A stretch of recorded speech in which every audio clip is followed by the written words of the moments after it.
To the mass vaccination clinic opening is on.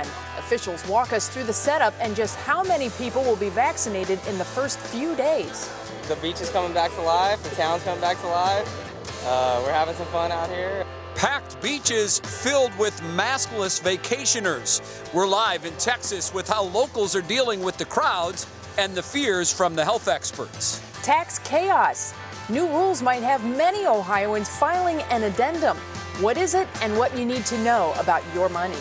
There's actually more fraud some weeks, more fraudulent claims than there are legitimate ones. Unemployment fraud is skyrocketing. What Ohio leaders are doing to stop. Name that Clevelander. How many famous people can you identify from the CLE? Our Mike Polk Jr. finds out. What's New starts right now. And now, live from WKYC Studios, this is What's New. And as always, whenever there's a Mike Polk piece, I am anxiously anticipating that 2-minute chunk of the show. It never lets me down. Hello again, Northeast Ohio. Thank you so much for joining us for What's New as we start another work week. I hope you had a terrific weekend. I know I did. Betsy Kling, Jay Crawford. Betsy, a very good Monday afternoon to you. I hope your weekend was a good one. It was a good one. We had some beautiful weather, got to go to the zoo. My favorite part was the grizzly bears, which had dug themselves holes and were laying in the sun back down in their holes. Very nice. It was so cute, certainly. This is the 74th day of the year already. Can you believe that? It's flying. As it does, it seems like every year goes faster and faster, and that's where we are. Betsy, we begin this Monday with great news on the COVID-19 vaccination front as we took a big step forward in the effort to get more Ohioans vaccinated. Registration started for this week's rollout of mass vaccinations at the Wolstein Center. Officials showed off the lay of the land inside and explained what will happen when those who have registered start arriving for the official start of vaccinations, and that's just 2 days away. It happens on Wednesday. Our January Keaton is live there now with what Clevelanders can expect once they show up. January, good to see you. This looks like quite an impressive setup. It is a huge undertaking, Jay, but it looks like they've got all things sort of covered, all the bases covered for such a giant rollout, as you said. The vaccination clinic, we took a tour of it today here at the Wolstein Center, and like I said, they're gearing up to vaccinate hundreds of thousands of people over the next 8 weeks. Now, today, state employees and other pre-registered folks, they lined up for their shots. They got them first, sort of a way to practice pulling off the massive 8-week project without a hitch. 200 shots were administered today to those folks, with a goal of 6,000 shots for the rest of us per day by the end of next week. An undisclosed number of vaccines have been set aside to make sure underserved members of the community are protected. There'll also be areas in Wolstein to comfortably vaccinate folks with mobility needs, autism, privacy concerns, things like that. FEMA, Cleveland State reps, and military personnel were on hand overseeing the whole thing. Our goal is to get 500 people an hour through the facility to be able to get their vaccines. Now, as I mentioned, during its 8-week run, the hope is to vaccinate over 200,000 people. Vaccines, they'll be given out 7 days a week, starting on Wednesday from 8 a.m. to 8 p.m. Again, registration is open to eligible Ohioans. What you want to do is you want to go to gettheshot.coronavirus.ohio.gov, or you can call 833-427-5634. Now, vaccine eligibility, it's only available to those 50 and older, people with type 2 diabetes, or people with end-stage renal failure. Just those folks for this 8-week trial period, okay? And like I said, there's a lot of information I just gave you guys. So for more information on anything vaccine-related, and also the parking, we have a map for parking, how you guys can figure out where you're going to park when you get here. Go to our website, WKYC.com. January, let's clear something up. You mentioned how people can register, but can people just show up without going through the registration process, or no? If you want to get turned away, sure, but that's a no. No, you cannot just show up. You have to register, and they could not make that any more clear today. They're already going to be inundated with thousands of people coming in and out. You cannot show up if you did not register. All right, very good. January, thank you very much. I know you'll have more of this at 6 o'clock. We'll see you then. Yes. Well, now on your feed at 5, the Astrazeneca vaccine could hit the U.S. market next month. But there's controversy over this one because several countries have halted using it.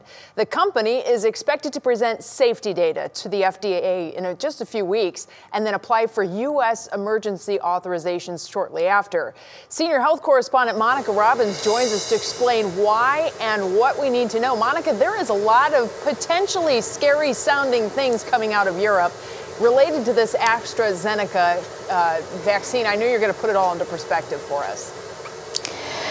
Yeah, everybody needs to chill for a second because let me phrase this out. Today, Germany, France, and Italy became the latest countries to suspend using the Astrazeneca vaccine over reports of blood clots in some recipients. But it's really important to note, so far, there is no concrete evidence that the vaccine is the cause of these blood clots. Now, AstraZeneca's website indicates there were 37 reports of blood clots out of more than 17 million people vaccinated in 27 countries and Britain. And the drug maker says there's no evidence its vaccine carries an increased risk of blood clots, and the incidence is actually lower than one would expect to occur naturally, and it's also similar to the other vaccines. Still, now 11 countries have halted using it temporarily while they continue to investigate.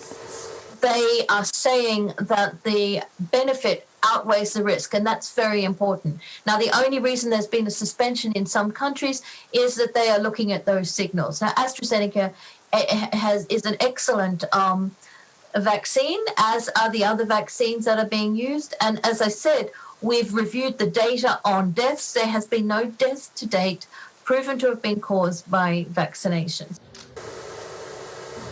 So the world may be paying very, very close attention to the safety data that AstraZeneca is going to present to the FDA later this month as it prepares to ask for that emergency use authorization in the U.S. Bets.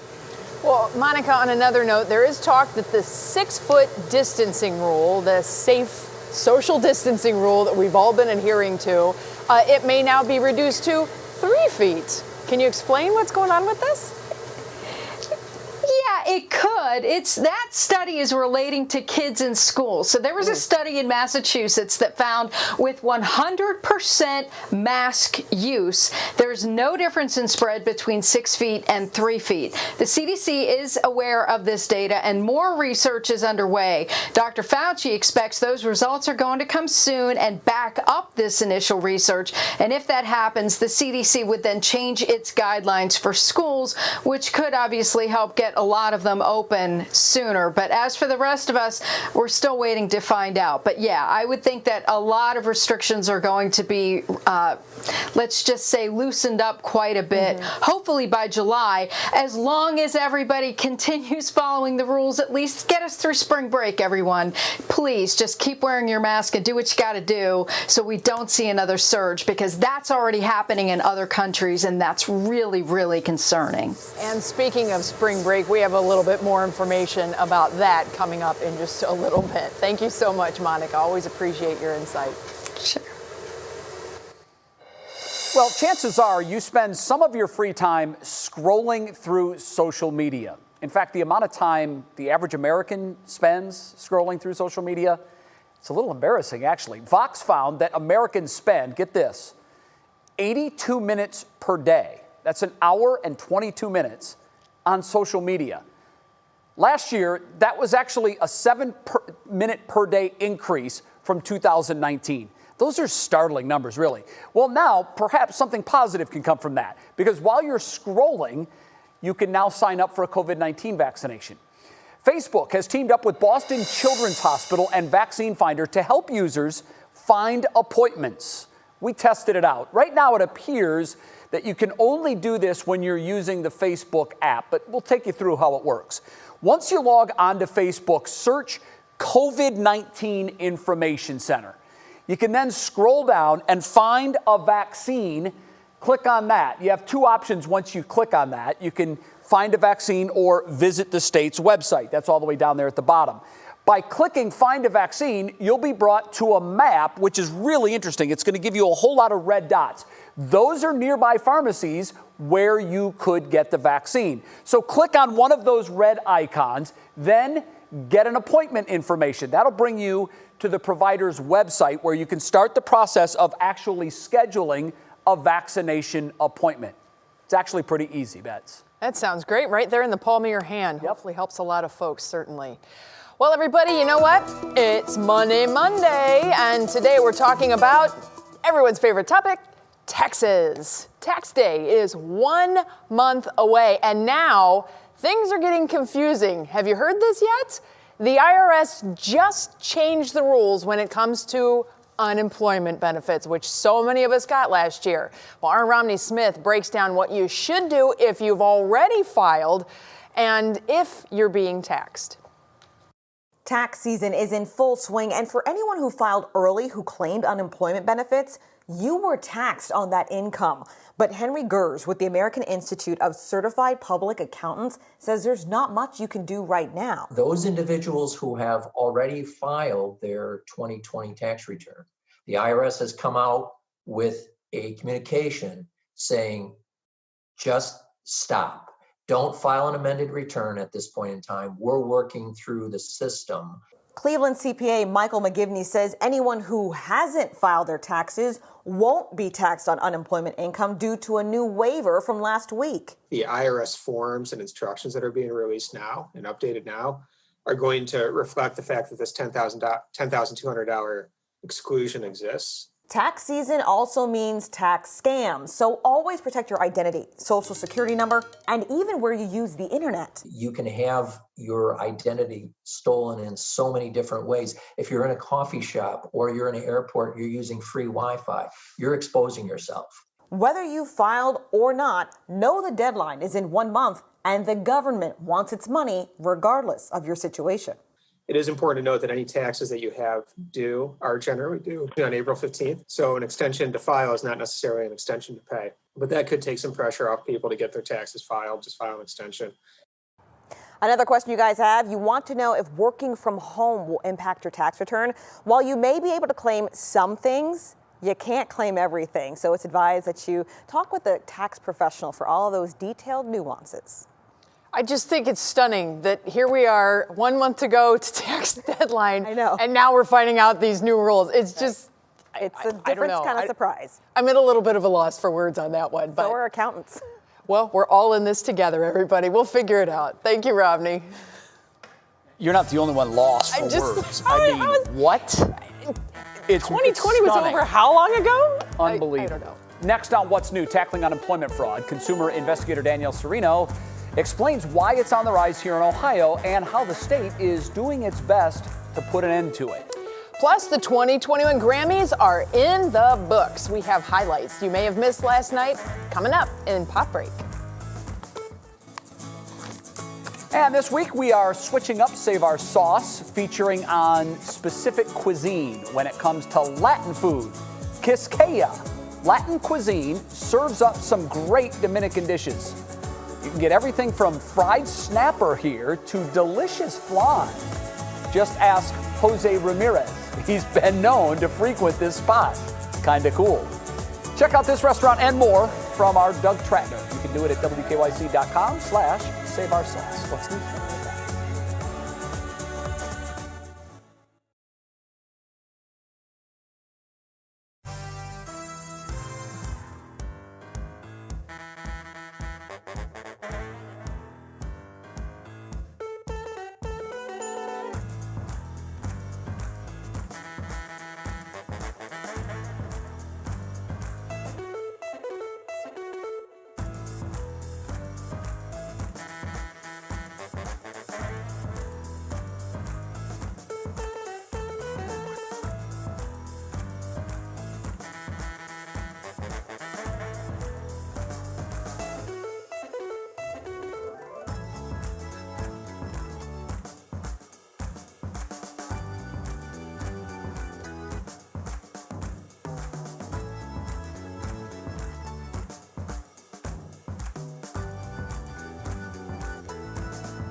longer than weather.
Thanks for staying with us here on What's New. Well, unemployment fraud is a huge problem this year. According to NBC, the Labor Department Inspector General says $63 billion may have been stolen, but other experts say the real amount could soar to above $100 billion stolen.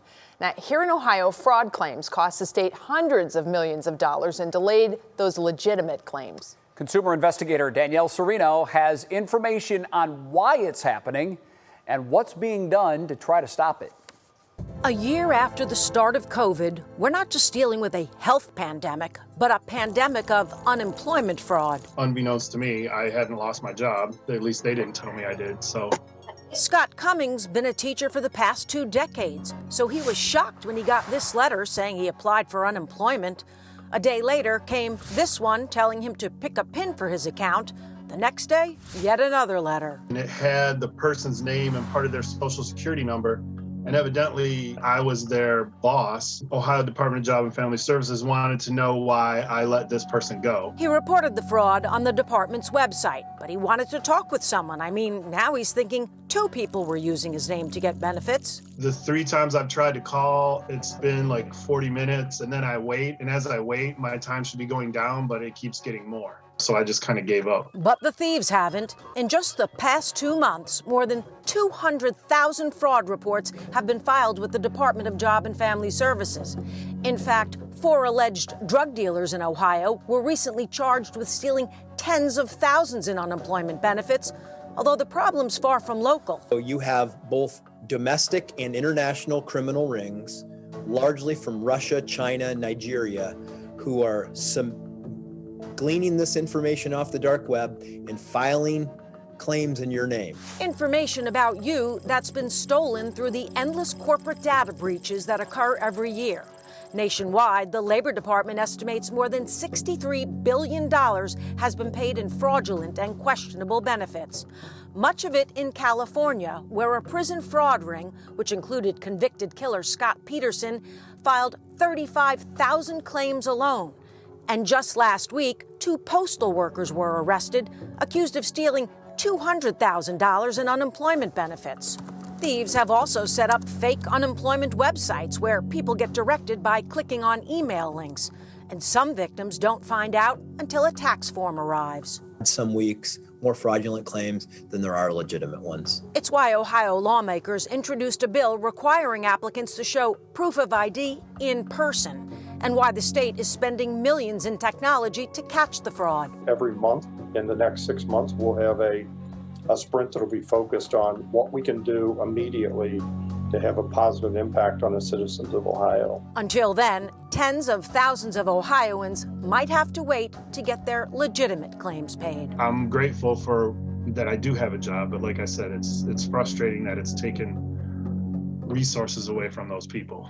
I asked the lieutenant governor why we couldn't pay people first, then go after the fraud. He said because it would cost taxpayers hundreds of billions of dollars in manpower and money, which we'd likely never recover. Meantime, if you've been victimized, there are steps to take on our website. I'm Danielle Serino, 3 News. All right, thank you so much for that, Danielle. Well, last night in our house, I tried to remember to set all the clocks ahead on Saturday, so we started living on the new time Saturday through the afternoon.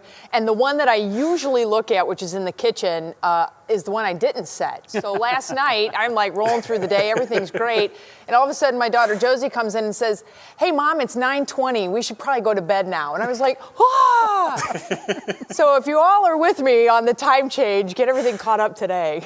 Yeah, disaster. You know, it's crazy every year, and I've read a lot this weekend about how lawmakers are considering just doing away with it. I would vote for that. I mean, just keep it on one. No springing ahead, falling back. It gets very confusing. It really does. But I'm sure you're not alone either, Bets. No, and folks that forgot. But it does, you know, extend our day a little bit, which Matt's going to talk about. Do you have a weather word for him, by the way? I do. Madness, because I know your alma mater, Ohio State. They had a nice run in the Big Ten tournament. They nearly won it. They lost in overtime to Illinois. But now, Matt, let the real madness begin, because March Madness begins this week, and I figured you'd like to roll that word into your forecast. Yeah, well, absolutely. We still got Cleveland State as well. So we're all Ohio here in the Buckeye House. For sure. Yep. I'll tell you what, we'll fit that into the forecast. And Betsy, maybe if you just get automated devices, I don't think we set any clocks for it. Just let it do it itself. What? You know, you got your phones, all that Those good stuff. exist? Yeah, there's nothing. You just ask Alexa. I don't want to say it. Everyone's will go off. You just say, mean Alexa, Alexa? what time is it? It's fine. Oh, that's Betsy. for my mom. Don't say that. No, Betsy. No. Turn on the living room lights. Now everyone's living room lights are on. Great. All right, sunset times next 4 Mondays. We're at 7:34 tonight. Look at the gain on this. Jay Crawford's going to be really happy with this. April 12th, we're beyond 8 o'clock hour. Enjoy the extra light here in the evenings. I know in the mornings we took a hit, but even that will start to catch up. Not going to be much of a sunset tonight. We've got a system moving in, folks. You notice those clouds have really increased. Look at this mess on radar off towards the west. There's some rain, there's some snowflakes, and a little bit of sleet mixing in areas of western Ohio. Checking some of the reports here. This is that snowstorm that affected areas of Colorado. It's not much now compared to what it was. Low pressure still well off to the west. But as this moves in, it looks like a lot more than it is. The reason why, we've got very dry air eating away at that. So the madness that you see there on radar is not exactly what it looks like in terms of what's reaching the ground. Look at the dry air. I don't show this till summertime usually. These are the dew points. We've got dew points in the single digits, 0 in Ravenna. This is incredibly dry air. So as that moisture falls into the dry air, a lot of it will be evaporating. But keep in mind, evaporation is a cooling process, so I would expect our temperatures, which are right now near 40, to drop pretty quickly once that precipitation moves in. You can also see that northeast wind keeping conditions cooler as you get up towards the lakeshore, especially west of the Cleveland area. So let's time it out in terms of what we've got national Design hour by our forecast. Here comes the precip tonight. I would imagine these temperatures go down to around 35, 36. May see a little wet snow mixing in, maybe some sleet. Otherwise, it all turns to rain tonight. That's the good news. We're going to warm up, so no problems for that morning rush hour. And tomorrow we will have some scattered showers around. Not a washout by any means. And we're going to have warm air all the way up towards the lakeshore. Should likely have mid-50s as you get away from Cleveland, cooler near the lakeshore. And that'll set the stage for a drier Wednesday. But we've got a system beyond that to watch. This will spread some heavy, much-needed rain on here on Thursday in the next half hour. We'll talk more about that in terms of impacts and timing. Union Home Mortgage 7-day forecast, 50s the next couple days. Keep in mind, much warmer as you get south of Cleveland than that. It turns raw Thursday, Friday, and then we've got a big warm-up next weekend. Again, we'll take a longer range look in the next half hour. Until then, we'll send it to break. Coming up on the other side is Pop Break.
Welcome back to What's New. Last night was a big night in the music industry. The Grammy Awards took place, featured star-studded performances. For some of the biggest highlights, here's Kiara Cotton now with your Monday Pop Break. Award season is in full swing, and the 63rd Annual Grammy Awards aired last night and did not disappoint. Trevor Noah hosted the socially distanced awards show from outside an indoor sets near the Staples Center in downtown Los Angeles. This is not a Zoom background, all right? This is real. There was no live audience, just performers and nominees. Harry Styles opened the show with a sweet performance of Watermelon Sugar that took home the win for Best Solo Pop Performance. Watermelon Sugar High. Lizzo, in all her glory, let one slip, cursing live on air while announcing the winner for Best New Artist. The winner, Megan Thee Stallion, took home 3 Grammys last night and shared an epic moment with Beyonce as they accepted the award for Best Rap Song. The Queen Bee herself also made history, becoming the most decorated solo artist in Grammy history. With 28 awards, she gave a heartfelt speech honoring her husband and 3 children. Y'all are my babies, and I'm so proud of y'all. I love you so much, my rock. Enjoy your night. Bruno Mars paid homage to Little Richard, while Lionel Richie honored Ken Rogers. Taylor Swift took home the award for Best Album with Folklore, and Billie Eilish won Song of the Year for Everything I Wanted. The only major hiccup of the night appeared to be the exclusion of Naya Rivera during the annual tribute to the musicians and music industry members we've lost. All in all, the award show was a success. Here's to next year. And of course, we need to address Jennifer Lopez and Alex Rodriguez. According to new reports, the two are still together after a report of a split last week. And apparently, they want us to mind our own business. But what's the fun in that? I'll keep you updated with the latest information as I find out. Back to you guys. Kiara is not going to mind her own business on that. She just called it out. I love it. All right, Kiara, thank you. Well, coming up in the next half hour of What's New, maskless spring break. We're going to go live to South Padre Island in Texas, where thousands are headed to the beaches as those restrictions ease. Plus, the NFL's 2021 free agency period is unofficially underway. We've got a few unofficial days. You can sign officially in 2 days. The Browns have something cooking. We're going to tell you the good news. That's ahead and clicking in Cleveland. And Mike Polk asks, who's that Clevelander? See what he's got up his sleeve this time. Coming up after the break.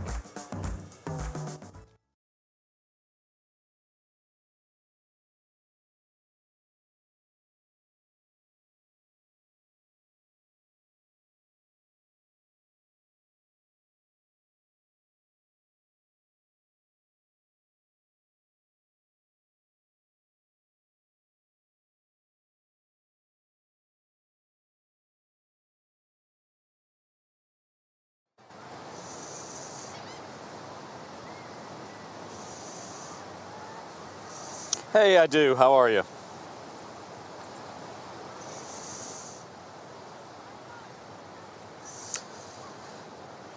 Yeah, we're on a section of the beach that's a little more spread out. You got families out here and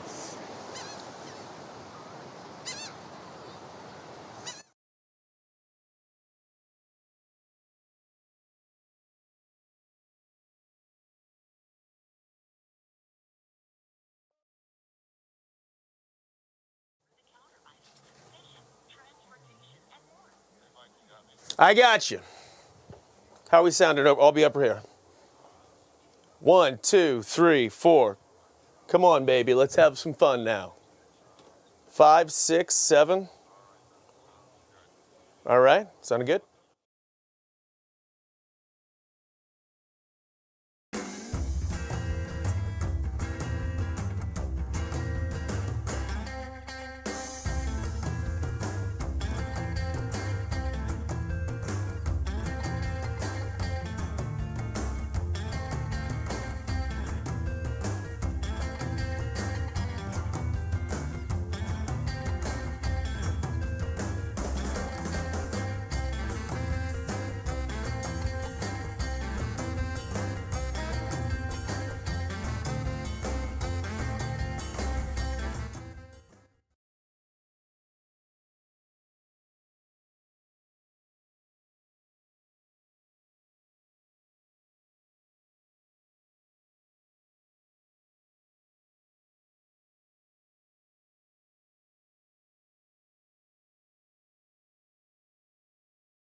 And now, live from WKYC Studios, this is What's New. Hello, everybody. Welcome to the second half hour of What's New. I'm Betsy Kling alongside Jay Crawford. Today is the 74th day of the year, as I mentioned before. It is the Ides of March, which was the ancient Roman, basically tax day. Yeah. Your debts are owed, so pay up. So we're just off by a month, of course, tax day 1 month from today. And it's this is big news, Bets. We've been counting down our days to spring, and we're now inside a week. So that's very exciting. We have just 5 days left until the first day of spring. Woo! And I'm ready for it. I know you are too. I think we're all ready for it. As winters go, Bets, I don't think this was a terrible winter. I think it seemed about average. Am I right? I tell people we get snow in winter. We've had several rounds of snow. It gets cold in winter. We've done that. Always has. The lake is down to 1.1% ice cover. There you go. Factoids. Yep. So we're right on par. All right, let's get things moving. We begin this half hour with 3 things that you need to know. 2 men are charged with assaulting a U.S. Capitol Police officer who later died after the January riots. Julian Cater and George Tanios are accused of using bear spray on Officer Brian Sicknick and 2 other officers. Sicknick later collapsed and died. His cause of death has not yet been determined. They will make a federal court appearance today. Closer to home, we have new details on what happened to a woman from Shelby near Mansfield who disappeared last month. The Richland County Sheriff's Office said today they found Melinda K. Davis's body in the trunk of her car. Columbus police found her car yesterday, transported her body to the Montgomery County Coroner's Office for an autopsy. Her ex-boyfriend, John Henry Mack Jr., was arrested earlier this month for kidnapping, but no charges have been filed in her death. And Betsy, let's take a look now at the latest coronavirus numbers here in the state of Ohio. The state announcing 1,149 new cases. That is more than 400, or just about 400 cases fewer than our 14-day average, which is down again about 20 from yesterday. In fact, we look at this cases per 100,000. The state told us on Wednesday that we're about 155 per 100,000. Remember, the target is 50 before Governor DeWine lifts all of the coronavirus restrictions. That vaccination number, Betsy, is getting bigger and bigger by the day. We're now at 2.3 million Ohioans with at least the first shot, and that is over 1 in 5 Ohioans that have now been vaccinated. Well, as we continue to see a decline in cases and increase in that vaccine number, Americans are starting to feel safer to do some traveling. But there are some concerns about spring breakers this year, especially in Texas, where college students are now flocking to the beaches without masks. This month, Governor Greg Abbott lifted Texas COVID restrictions and allowed businesses to open at full capacity. NBC's Jay Gray joins us live now from South Padre Island in Texas. Jay, what are you seeing? What does it look like? Jay, we're in an area of the beach that's a little less packed. You can see behind me, spread out and families here. Not the case everywhere, though, and especially in some of these areas where spring breakers have now poured into the area, pulled off their mask, and they are having a good time. Packed, there's no social distancing. We see in the bars and restaurants here, obviously they don't have the tables spread out anymore because they are allowed to go at full capacity. And with that, if you're eating or you're having a drink, you're going to have your mask off. So a lot of people here and really across the country worried about what this spring break is going to bring. Locally, what you hear from people is you've got all these visitors coming in. It's great for our business. We need that. But what happens in 2 or 3 weeks when a lot of these people go back home? Are we going to see a spike on the island here in South Padre? Are they going to carry the virus back to their communities? It's troubling a lot of people in this area who are urging those who visit to keep their mask on whenever they're within 6 feet of others. All right, Jay, just kind of shocking to see everybody without masks here. You know, you kind of get judgy up here in Ohio as you're out and about and you see somebody with the mask down or not wearing one at all, and you're kind of like, oh, what's going on with them? So it's just the next step for everybody, but we take things a little slower up here. Yeah. Jay Gray, stay safe down there, my friend. We'll check in again with you soon. Well, all thanks. Right. Coming up, Let the music start. A popular venue releases its reopening date. We're talking live music, good food, and great fun. Back at the riverfront. Details ahead in Clicking in Cleveland. Plus, it is official. A huge story in sports today as the NFL says goodbye to legendary Saints quarterback Drew Brees. He announced his retirement. We all knew it was coming. We have those exciting details and how you will see him next right here on Channel 3. And Matt Wynn's keeping a very close eye on the forecast for us. These clouds are looking a little thick around these parts. Yeah, Betsy, that ceiling is lowering. Not here in the winds basement. That would be unhealthy for our foundation, but definitely outside we're seeing the clouds getting lower. And yeah, we're going to see a little precip out of that. The big picture across the country, look at this low pressure wound up. It's taking up the whole center half of the country. For us, we've got round 1, round 2, and then a soaker of a system later this week. We'll give you details hour by hour through the rest of the week coming up.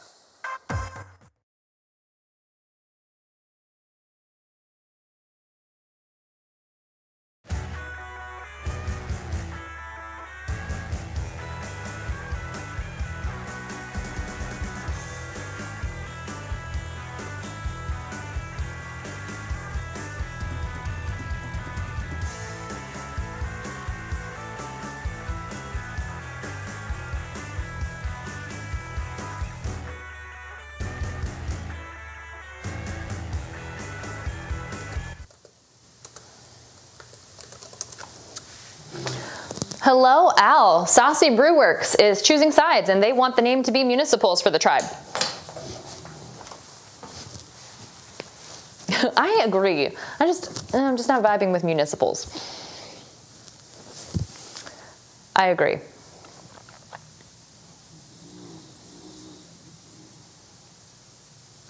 That's what I was thinking. I was thinking the same thing. That is what it is. Let's see. How's that? Is that any? Didn't change anything? Okay. All right. Let's see. Let's see. Yeah? Did I do it too much? Too much? Okay. We are the Goldilocks and the Three Bears of headroom right now. Yay. Okay, good. Thanks.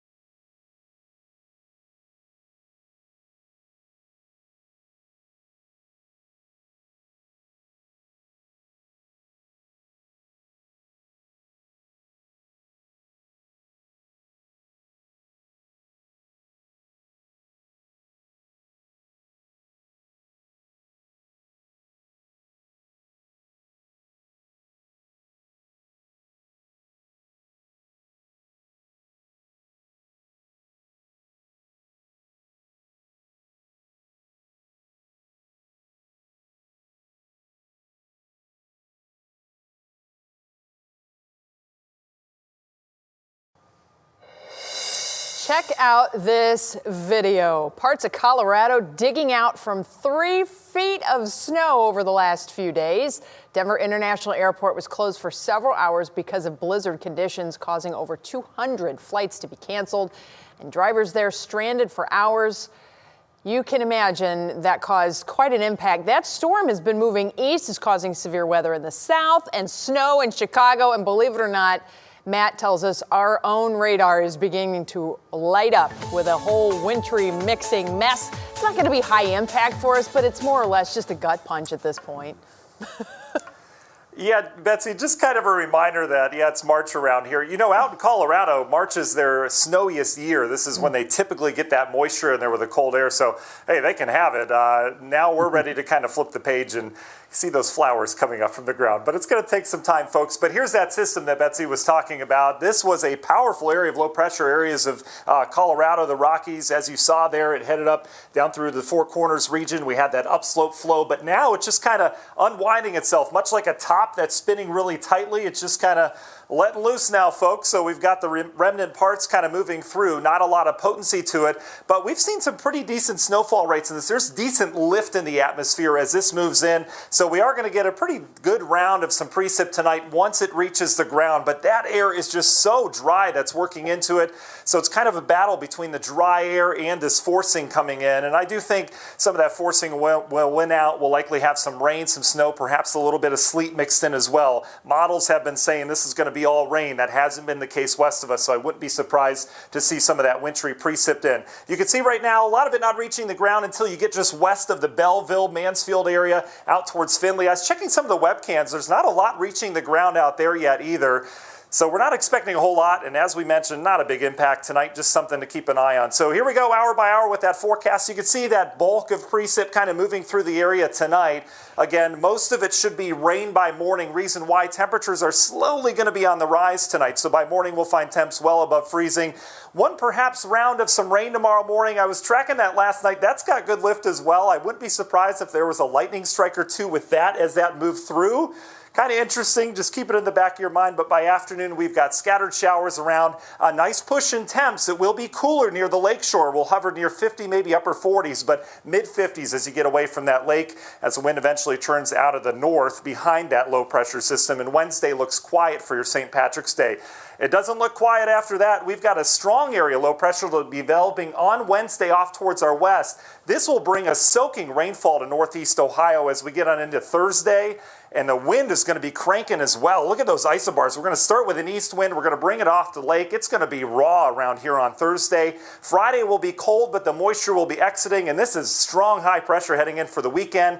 That means a cold start, but we've got a nice warm finish. But in terms of the rainfall, we're entering drought territory around here. We haven't had any rain in Cleveland this month. We got a trace with that last system. Year to date, we average about 6.27. We're only about 3. So we're 3 inches behind average here this year. And we could certainly use the rain. I think we'll get quite a bit of it with that Thursday system. You can see computer models saying anywhere from about a ½ inch to an inch around here. And by all means, we could use that. I know we don't like the muddy soils, all that stuff, but boy, we need a little bit of rain heading into spring. Here's your 7-day outlook brought to you by Union Home Mortgage. There's the rain and wind, cooler on Friday, but spring comes in with sunshine this weekend. This weekend looks fantastic. Sunshine, temps will be on the way up, and it looks to stay there next week. Several days of 60s in the forecast. How about that? Sounds amazing. We are certainly ready for that. Yeah. And boy, the eve of St. Patrick's Day. Always kind of a fun day around here. All right, Matt. Thanks so much. We'll see you again at 7. All right now it's time to see what's clicking in Cleveland. For that, we bring in our digital anchor, Stephanie Haney. And Stephanie, we already have news of a Browns signing a free agent. I mean, it's the unofficial start of the season. They can officially sign guys on Wednesday, but they're going to be active. And that's, I think, good news for Browns fans. It is, and we're going to get to that in a second, Jay. It's a really happy Monday, though, for another venue here in Northeast Ohio. We've got one reopening again soon in the Flats. The doors to the Music Box Supper Club will reopen on May 2nd, with new concerts added to the schedule every single week. Now, masks will still be required, except for when you're at your seat. The Music Box owners are very excited to bring live music and their fabulous food back to the riverfront. Now, as Jay said, with free agency kicking off in the NFL on Wednesday, we are tracking the latest Browns-related rumors, news, and signings on WKYC.com. First up, according to the NFL Network, the Browns have agreed to a 3-year, $34 million deal with safety John Johnson III from the LA Rams. Also, the Browns are reportedly interested in defensive end Trey Hendrickson, now with the New Orleans Saints. Now remember, the Saints have a salary cap issue, which the Browns do not. And the Browns have also issued a restricted free agent tender to wide receiver Kadarrell Hodge, which means Cleveland can match any offer Hodge receives. Let the fun begin. And Saucy Brewworks is choosing sides when it comes to a new name for the tribe, and to make it perfectly clear which side they're on, they're launching a new lager called Municipals. The chief brewing officer says the name has history and depth, just like rich Bavarian brewing traditions rooted in Cleveland. Now, supporters of this name say it refers to Old Municipal Stadium and puts the focus on the city, and Saucy Brewworks likes that it's a more inclusive option. The Municipals kegs will be tapped April 5th, the same day as the tribe's home opener against Kansas City, which you can watch right here on Channel 3. Now, I really like the story they tell about what the name means to them, Jay and Betsy. I'm just not sure I'm buying that all of that's going to come to mind if you see Municipals on a jersey.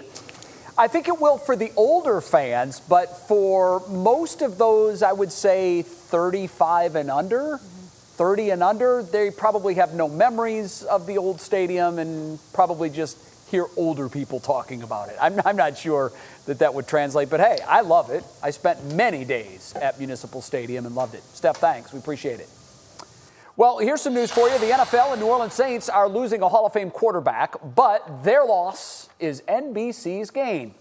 Drew Brees, whose career spanned 20 years, 5 with the San Diego Chargers and 15 with the Saints, officially announced his retirement over the weekend. But I tell you, this had to be one of the worst kept secrets in all of football. It was reported on the day before his final game, a playoff loss, that he was going to be retiring. He just made it official with this weekend's announcement. Brees won a Super Bowl during his years in New Orleans. He played in 18 playoff games, but at 42 years old, he basically has decided that his body has taken enough abuse. So he is trading in his football helmet for a microphone headset. He'll work for NBC Sports. He's going to be part of NBC's Sunday Night Football coverage. He'll be in studio as an analyst. He'll also be an in-game analyst for Notre Dame football games. It's a big part of NBC Sports coverage, and he's even going to be included in NBC's Olympic coverage. Brees made the announcement on the Today Show earlier this morning. Bets, I think that's a win for NBC Sports. Very knowledgeable, very smart about the game, and I think he's going to have a terrific career as a broadcaster. Well, I always love when athletes, former athletes, especially at the level that he played at, they bring a totally different insight to the game. You know, when you've been down on the field in that position doing, that game-specific task, you have a different knowledge than the folks who are watching it. I mean, there's different things going through your mind. So it'll be very interesting to see what he brings to that table. We've watched over the last 5 years or so Tony Romo become probably the best NFL analyst. And there for a while, Romo was predicting every single play call. The team would come to the line and say, they're going to run it to the right. And Jim Nantz was getting a little annoyed by all of it because he was right every time. He was spoiling the surprise.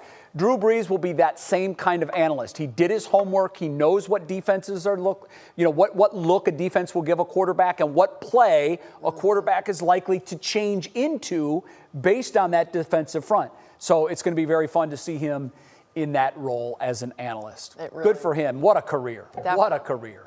Well, coming up for us, everybody, how many celebrities from Northeast Ohio do you know? Our Mike Polk takes to the streets to find out. That's going to be fun. I can't wait to see that. And then Southwest Airlines reuniting a young boy with his lost Buzz Lightyear after it traveled to infinity and beyond. That's a cute story. That's our Show Us Something Good coming up.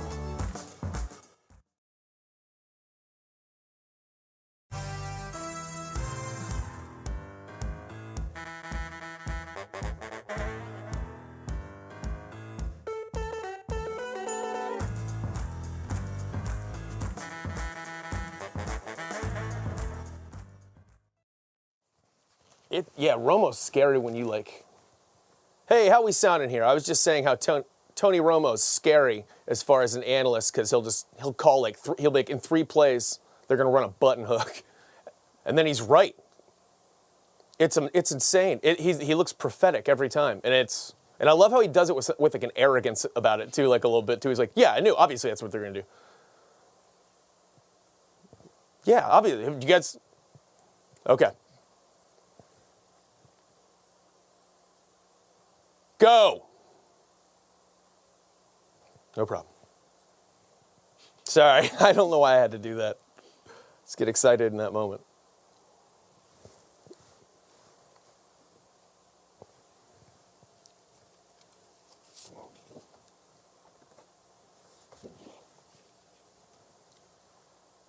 Yep, I'm plowing right in. Yep, I'm starting it, and he's... Go ahead. We're gonna stay static the whole time. So it's just because we don't want to mess up anything. So it's just gonna be, that's where they'll be. Pan over a little bit. He can pan over, but yeah, he's not running in and out. And I'm gonna get into this pretty quick. No problem. Now you don't have to move at all. Yeah, that's cool. Got it. Yep.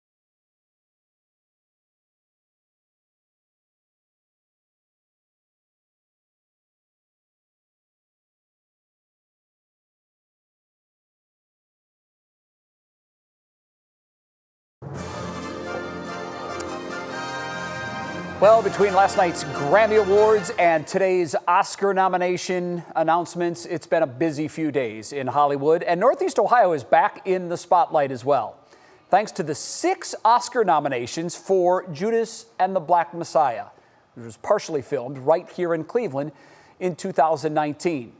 And Cleveland has always had plenty of connections to the entertainment industry, thanks to the really cool list of Northeast Ohio natives who have gone on to make it big. But would you recognize some of our most famous faces? Our Mike Polk had to put it to the test in a little game called Name That Clevelander. Take a look. Are you ready to play? Name That Clevelander. Was really hoping I'd be joined in. Oh, he's all alone. Kind of left me all alone out there. Can you name a Cleveland celebrity just to get warmed up? MGK. MGK, good. Baker Mayfield. Baker Mayfield, he counts. All athletes, obviously. Any Cleveland celebrity? Somebody originally from here or currently here? Maybe even just maybe right in front of your eyes. Nope. Okay, all right, let's start it up. You get 3 correct, you do get not only our participation certificate, but also a sticker of approval. Let's get lucky. That is Miss Halle Berry. That's Halle Berry. Favorite Halle Berry movie? Say it at the same time. 1, 2, 3. Catwoman, obviously. Now, who is this? That's a good question. I think your dads would know who he was. He's like a football player. No, I don't football. Back when your dads were happy? Bernie Kosar? Nope? Okay. I'm so sorry, Bern. They're children. They don't know.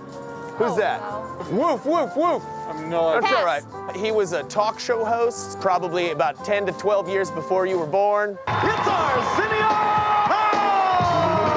He's just the mayor, is all. You knew that the mayor was Arsenio Hall. At least you just didn't know his name, right? Yeah. Okay.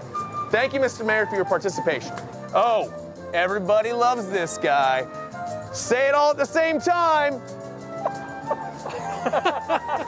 Really? No. You guys don't know Alan Ruck? Ferris Bueller's Day Off? Oh. This is ridiculous. Okay, I'll go.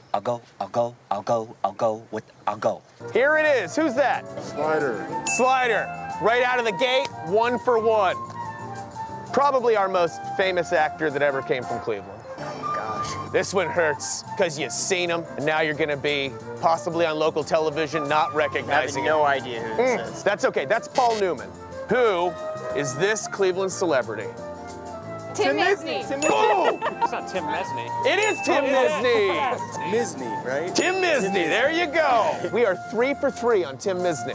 Meanwhile, no one knows who Paul Newman is. We're just gonna skip Harvey Picard. That's out the window. Goulardi, nope. This lady, anybody? Yeah. Catherine. You got it. It starts with an H. Yes, you're almost there. Hegel. Sounds like a laugh. Catherine. Ha. I'll take it. Catherine Ha. It's on, and I think she would appreciate that. Give them each a certificate and a sticker of participation. Thank you so much. They did it! No one knew Paul Newman or Bob Hope, but everyone knew Slider and Tim Misney. You do what you want with that info. Time for Betsy and Jay to play Name That Clevelander. Betsy, you're going first. Who is this Clevelander? Molly Shannon. Yes. Correct! Jay's up next. Jay, who is that? Yeah, that's that guy. That's that guy. Come on, Jay. It's Moses Cleveland, Jay. Oh, of course it is. Betsy, who's this? Oh, wait, Betsy's getting all the his easy ones. name. I don't know his name. It's he okay. just passed it's away Fred recently. Willard. You guys are doing. He You just guys are passed doing away. way better than those kids. He's a local legend and a Can you god. show me and Bernie finally, Kosar's Jay, this picture? one's I know who yours. that Who's is. that? Who's that, Jay? I have absolutely no idea. Come on, Jay.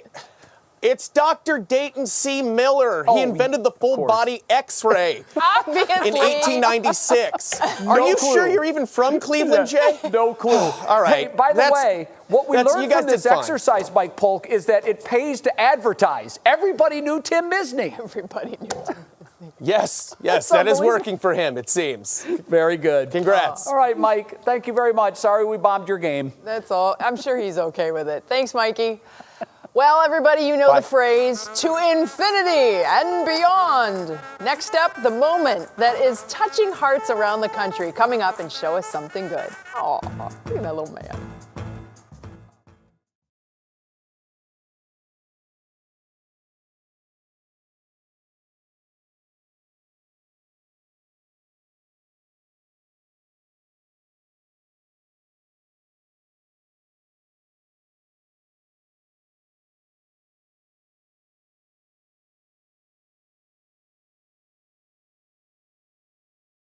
Oh, I'm not spending $500. Hey, mic check. 1, 2, 3. Laura Queso's mic. How are y'all?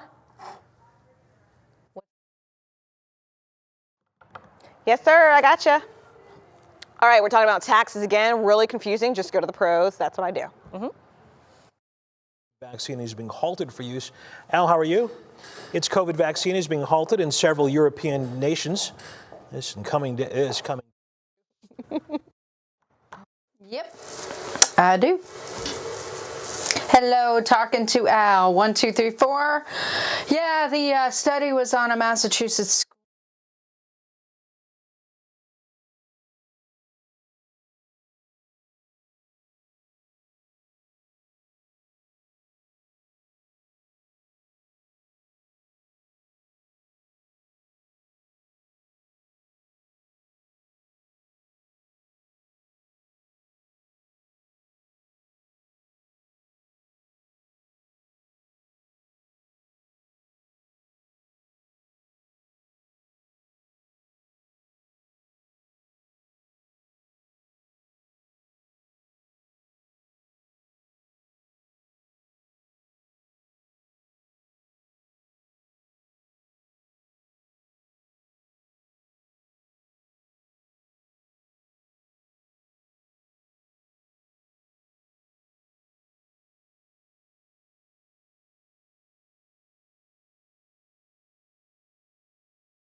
Our show is something good came us right out of the skies. 2-year-old Hagen accidentally left his Buzz Lightyear on a plane that ended up in Little Rock, Arkansas. But the Southwest Airlines employee who found it, well, he decided to take a little bit of a trip with Buzz to show the little boy that they really did care and they wanted to return Buzz to his rightful owner. Interestingly enough, when they found it, little Hagen's name was right there on the bottom of Buzz's shoe, much like Andy in the movie. Very smart little man, and now they've been reunited. I love it when people do nice things. We're out of time. Back tomorrow at 5. We'll see you then. What